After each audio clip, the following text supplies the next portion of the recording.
días, mi nombre es Clarisa Ramírez García, alumna de sexto B de la carrera médico cirujano partero, y el día de hoy hablaremos de la lepra.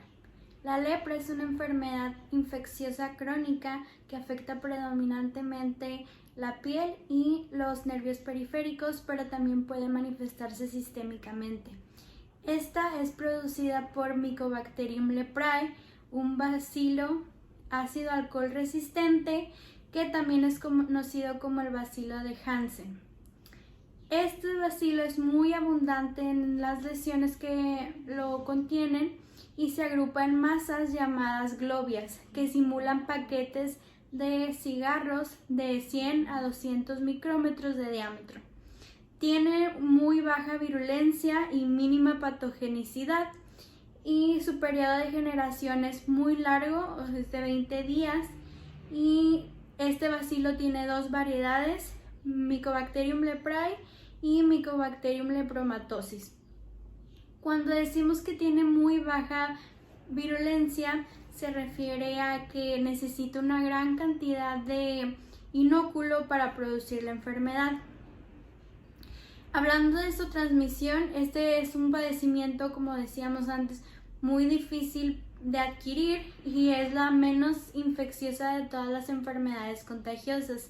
Alrededor de 5 personas de 100 que son expuestas a esta enfermedad solamente son las que adquieren la infección, y eso no significa que se enfermen, sino que también pueden adquirir la forma benigna. La única fuente de lepra humana es otro humano enfermo, y no todos los pacientes enfermos pueden transmitir la enfermedad. La vía cutánea y la mucosa son las más viables para transmitir esta infección, y en resumen, para adquirir la enfermedad de la lepra es preciso recibir el bacilo en gran cantidad y por un largo periodo de tiempo, más otros factores inherentes del huésped, como lo sería la predisposición genética. Se habla de que el 95% de los pacientes o de las personas contienen un factor de resistencia, y que solo el 5% de la población total está susceptible a padecer esta enfermedad. La clasificación de los casos se divide en dos casos polares, que son los estables, que es el lepromatoso y el tuberculoide, y dos tipos inestables, que son los indeterminados y los difusos. Los difusos a su vez se dividen en tres, que es el BL, cuando está más encaminado a la variedad lepromatosa, el BT cuando está más cerca de la variedad tuberculoide, y el BB cuando está en un estado neutral. Para fines más prácticos también se le clasifica en dos, y es en los casos multibacilares, que son los que comprenden casos lepromatosos y casos BL, y los paucibacilares, que son los casos tuberculoides indeterminados y los BT. Esto debido a la cantidad de inóculo del bacilo que presenta el paciente en estudios. Vamos a empezar con los casos lepromatosos. Estos se provocan o se producen cuando el organismo que recibe este bacilo ofrece una resistencia disminuida o completamente ausente hacia él, que no solo permite la supervivencia de este bacilo, sino que también produce una gran proliferación de este, y es cuando se produce la lepra lepromatosa. Sus manifestaciones son las más conocidas, es la forma sistémica, progresiva e infectante de la enfermedad. Sus principales manifestaciones se encuentran en la piel, en las mucosas, en los nervios periféricos, pero afecta a cualquier órgano, sistema o aparato, menos al sistema nervioso central. Así sí que nunca lo llega a atacar. Tiene dos formas clínicas de presentarse en la piel. En la primera es cuando aparecen los elementos circunscritos, y en la segunda es cuando se ve afectada la totalidad de la piel. Pueden aparecer elementos circunscritos como los nódulos. Esta es la clásica lepra lepromatosa nodular, que es la más frecuente y la más conocida, y son de todos los tamaños, están presentes en varias partes de la piel, en especial la cara, y pueden ulcerarse y producir facies leóninas. También tenemos las placas infiltradas, las cuales son nódulos aplanados y confluentes que aparecen como zonas levantadas, circunscritas de color rojo violáceo, de superficie lisa o cubierta de una fina escama y de varios tamaños. Estos predominan en el tronco, en la cara y en los glúteos. También tenemos las manchas, que pueden ser eritematosas o hipocrómicas, que preceden casi siempre a las placas infiltradas, son más delimitadas y circulares. Después tenemos una variedad de la entidad antes mencionada. Esta es la lepromatosis difusa. Es aún más polar que el caso lepromatoso y es causado por una cepa distinta y llamada Mycobacterium lepromatoso. Toda la piel se ve afectada en esta entidad y no se observan elementos circunscritos, a diferencia de la antes mencionada. La piel se va a infiltrar y va a aparecer lisa, brillante y turgente. Esta es la facies suculenta y con el paso del tiempo va a tomar un aspecto seco, plegado, escamoso o atrófico. Esto también puede aparecer después del tratamiento de esta afección y esta correspondería a la fase atrófica terminal de la enfermedad. Hablando de los anexos, algo muy característico de la lepra es la caída de las cejas y las pestañas, que se le denomina madarosis, y en los casos nodulares solo se presenta en las regiones en donde están las lesiones, pero en los difusos la alopecia es la regla. También otras partes del cuerpo con vello pueden tener pérdida de este, y las mucosas se afecta sobre todo la mucosa nasal, termina con una atrofia de la mucosa y la perforación del tabique cartilaginoso, causando nariz sencilla de montar. Primero empieza con una congestión de estas, y en los ojos la ataca más frecuentemente la versión nodular, con claros nódulos en estas regiones, y en la difusa aparecen los ojos de niños, en donde se manifiestan ojos azules y más grandes. En otros órganos también se ha encontrado este bacilo casi en todo el organismo, menos, como se comentaba con anterioridad, en el sistema nervioso central. Pero estos tienen sintomatología mínima y los pacientes rara vez mueren por complicaciones. Después tenemos la lepra tuberculoide. En estas afectan solamente la piel y los nervios periféricos. A diferencia de la anterior, no hay afección sistémica, no hay ataque a los anexos o las mucosas ni reacción leprosa. Desde el punto de vista baciloscópico, esta se caracteriza por ausencia de los bacilos o presencia de muy pocos de estos. Se tiene la teoría que se debe a una inmunidad hiperdesarrollada. Eso quiere decir que no es por falta de esta, sino por un exceso. Y se caracteriza por la formación de un granuloma de defensa e hiperergia que se denomina granuloma tuberculoide. Las lesiones comúnmente son asimétricas y escasas en número, constituidas por placas nodulares infiltradas y siempre bien delimitadas y que tienen bordes más activos. La característica principal de estas lesiones es su quiescencia, o sea que tienen un muy lento desarrollo, no causan prurito y sienten una sensación adormecida a los pacientes. En este tipo de lesiones o en este tipo de lepra existe la curación espontánea en meses, que va a presentar una atrofia. Las neuritis en esta entidad son más intensas e importantes y en ocasiones dejan secuelas irreversibles. Esta entidad predomina en la mujer y en los extremos de la vida, por ejemplo en niños y en ancianos. Después tenemos los casos indeterminados. Estos se presentan cuando se principia la lepra. Son casos inmaduros que aún no tienen características ni de uno ni de otro tipo y por esto son de muy difícil diagnóstico, pero se dice que con el tiempo se define en uno de los dos polos, o sea, ya sea L o lepromatoso o tuberculoide.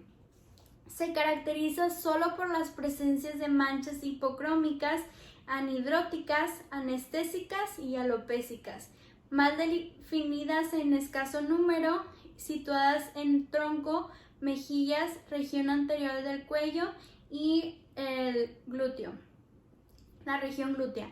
No hay alteraciones en mucosas, anexos u órganos, ni reacción lepromatosa hasta este punto. Después tenemos los casos interpolares o dimorfos, que estos son pacientes inestables que cambian su sustratum inmunológico de modo que en ocasiones están más cerca del polo L y otras veces están más cerca del polo T. Por tanto, sus características varían según el lugar que ocupen en el espectro inmunológico de determinado momento en el que se estudien.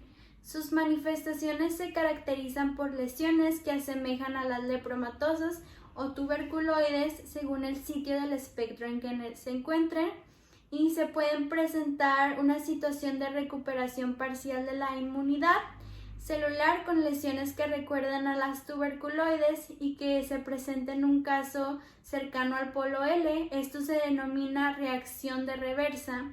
En cambio, también se presentan casos cercanos al polo T que pueden sufrir un deterioro de su inmunidad y presentar lesiones de tipo lepromatoso, es decir, este caso se denomina reacción de degradación. Las manifestaciones agudas se presentan en todos los tipos, menos en los indeterminados, y pueden ser desde manifestaciones sencillas hasta casos graves que comprometan la vida del paciente. Se dividen en dos. La primera son exacerbaciones de lesiones preexistentes y la segunda son leproreacciones con aparición de nuevas lesiones y ataque importante al estado general del paciente, los cuales se van a dividir en dos grupos. La reacción tipo 1, en la que participa la inmunidad celular que se recobra, como la reacción de reversa, o la inmunidad celular que se deteriora, como la reacción de degradación. Después tenemos la reacción tipo 2 o reacción lepromatosa clásica. Esta se presenta solo en los casos lepromatosos polares o subpolares y participa la inmunidad humoral, celular y la reacción tipo Arthus. Vamos a hablar de la reacción leprosa. Esta se presenta en cualquier caso o momento en la evolución de un paciente con lepra, con o sin tratamiento, y puede deberse aparentemente a cualquier causa como embarazo, puerperio, cambios climáticos, entre otras causas. Este puede presentarse una vez o ser subintrante y persistir en el paciente.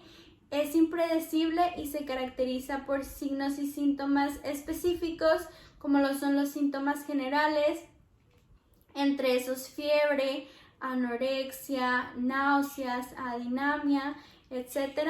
Síntomas cutáneos en los que aparecen nuevas lesiones, aparte de las ya existentes, que son 3, el eritema nudoso, lesiones tipo eritema polimorfo y eritema necrosante o reacción de Lucio. Están los síntomas neurales, en donde la neuritis se exacerba, los síntomas viscerales como la hepatoesplenomegalia y esplenomegalia, adenomegalias, orquiepididimitis y la iridociclitis. También podemos ver cambios en el laboratorio, como lo es la anemia, leucocitosis, aumento del volumen de sedimentación globular y un VDRL falso positivo. Las manifestaciones neurológicas debido al ataque neuronal son las siguientes y es el engrosamiento del tronco nervioso, que es una manifestación muy particular en el lepra, las disestesias, que son trastornos de la sensibilidad superficial que afectan la sensibilidad al dolor o al calor, pero no afectan el tacto. La motilidad, que se produce parálisis de los músculos y desequilibrios, y la atroficidad. Estas manifestaciones son las más evidentes y las más conocidas del lepra. Producen deformaciones en las regiones afectadas, como lo son la piel, los huesos y las articulaciones. Son irreversibles y son causa de mutilaciones en el lepra. También tenemos las alteraciones neurológicas en varios niveles, como por ejemplo a nivel cara. Este afecta muy comúnmente al nervio facial, lo que produce una parálisis facial y evidentemente un signo de Bell, en el que el paciente, al querer cerrar los ojos, el globo ocular se va a ir para atrás y va a mostrar la esclerótica. También en el cuello, el único hallazgo de importancia es el engrosamiento del nervio ocular, que no produce daños, pero es un buen dato para el diagnóstico temprano de esta enfermedad. En miembros superiores se presenta la mano de Hanseníano, que es causa del engrosamiento del cubital, el mediano y el radial, que producen la mano en garra. En miembros inferiores se produce el pie hanseníano y el paciente va a manifestar una marcha equina y puede presentar mal perforante plantar. Esto significa que el paciente va a caminar con la punta del pie, no normalmente como lo hacemos todas las personas, y gracias a esta causa el mal plantar se va a producir por la ulceración profunda de estas estructuras a causa de la misma marcha equina. ¿Cómo comienza la lepra? Bueno, es importante saber que mientras más temprano sea el diagnóstico, menos secuelas se van a presentar. El periodo de incubación es muy variante. Por ejemplo, en la variante lepromatosa es de 5 a 6 años y en la variante tuberculoide es de 8 a 9 meses. Por eso se dice que en pacientes pediátricos o niños, la variante más común es la tuberculoide, porque no sería posible presentar una forma lepromatosa. La sintomatología inicial es muy variada y discreta y puede iniciarse con una sintomatología neural, mucosa o cutánea, como zonas de hipoanestesia o anestesia y zonas anhídricas que no sudan.